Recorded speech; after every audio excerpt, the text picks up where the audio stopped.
یہ واقعہ ہے حضرت یونس علیہ السلام کا۔ محترم سامعین، حضرت یونس علیہ السلام اللہ تعالیٰ کے برگزیدہ نبی تھے۔ اللہ تعالیٰ نے آپ کو عراق کے ایک بڑے اور مشہور شہر نیو کی طرف بھیجا۔ یہ بستی آبادی میں بڑی تجارت میں ترقی یافتہ مگر ایمان کے اعتبار سے کھنڈر بن چکی تھی۔ نیو کے لوگ بتوں کے سامنے جھکتے تھے، اللہ کے نبیوں کا انکار کرتے تھے، ظلم فحاشی اور نافرمانی میں ڈوبے ہوئے تھے۔ اللہ تعالیٰ چاہتا تو ایک لمحے میں انہیں تباہ کر دیتا، مگر اللہ رحیم ہے۔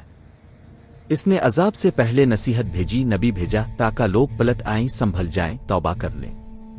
حضرت یونس علیہ السلام نے دعوت کا آغاز فرمایا۔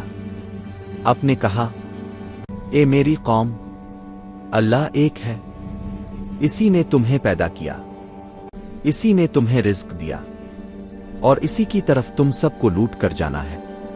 محترم بزرگوں، نبی کے الفاظ عام نہیں ہوتے، مگر جب دل مر جائیں تو حق بات بھی کانوں کو چبھتی ہے۔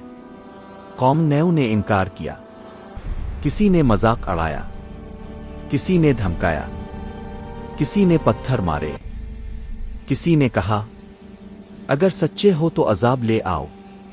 حضرت یونس علیہ السلام نے برسوں دعوت دی، نرمی سے بھی، سختی سے بھی، تنہائی میں بھی، مجمع میں بھی، لیکن نتیجہ کچھ نہ نکلا۔ یہاں ایک بات یاد رکھیں، نبی کی کامیابی لوگوں کے ایمان سے نہیں بلکہ پیغام پہنچانے سے ناپی جاتی ہے۔ حضرت یونس علیہ السلام کا دل دکھی تھا۔ یہ دکھ ذاتی نہیں تھا، یہ دکھ دین کا تھا، یہ دکھ امت کا تھا۔ بالآخر ایک لمحہ آیا جب آپ نے فرمایا، اگر تم باز نہ آئے تو اللہ کا عذاب تم پر آ جائے گا، اور پھر اللہ کے حکم کے انتظار کے بغیر آپ بستی چھوڑ کر روانہ ہو گئے۔ یہی وہ مقام ہے جسے قرآن ترن ایول کہتا ہے، گناہ نہیں مگر نبی کے مقام کے خلاف بہتر کام چھوڑ دینا۔ حصہ دوم، کشتی، طوفان، قرآ، مچھلی اور دعا۔ محترم بزرگوں اور عزیز بھائیوں، حضرت یونس علیہ السلام سفر کرتے ہوئے سمندر کے کنارے پہنچے اور ایک کشتی میں سوار ہو گئے۔ کشتی چلی، فضا پرسکون تھی، مسافر مطمئن تھے، مگر جب اللہ کا فیصلہ آتا ہے تو سکون لمحوں میں طوفان بن جاتا ہے۔ اچانک ہوائیں تیز ہو گئیں، بادل چھا گئے، لہریں پہاڑوں کی طرح اٹھنے لگیں، کشتی ہچکولے کھانے لگی، ملاح گھبرا گئے۔ اس زمانے کا دستور تھا کہ ایسی حالت میں قرآ ڈالا جاتا۔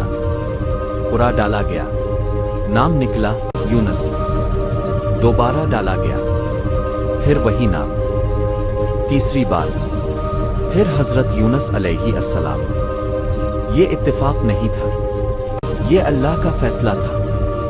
حضرت یونس علیہ السلام سمجھ گئے کہ معاملہ اللہ کے ساتھ ہے۔ نہ احتجاج، نہ انکار، نہ شور، اپنے خود کو سمندر کے حوالے کر دیا۔ اللہ کے حکم سے ایک عظیم مچھلی آئی اور حضرت یونس علیہ السلام کو نگل لیا۔ نہ جان گئی، نہ ہڈی ٹوٹی۔ اب ذرا تصور کریں، سمندر کی گہرائی، رات کا اندھیرا، مچھلی کے پیٹ کا اندھیرا، تین اندھیرے۔ یہاں بڑے بڑے حوصلے ٹوٹ جاتے ہیں، مگر حضرت یونس علیہ السلام نے شکو نہیں کیا۔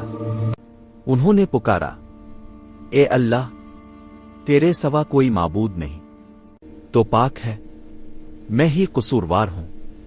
اللہ تعالیٰ فرماتا ہے، اگر وہ تسبیح کرنے والوں میں سے نہ ہوتے تو قیامت تک مچھلی کے پیٹ میں رہتے۔ اللہ نے مچھلی کو حکم دیا، میرے بندے کو کنارے پر چھوڑ دے۔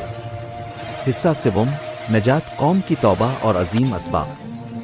محترم سامعین، حضرت یونس علیہ السلام ساحل پر پہنچے تو جسم کمزور تھا، مگر اللہ کی رحمت ساتھ تھی۔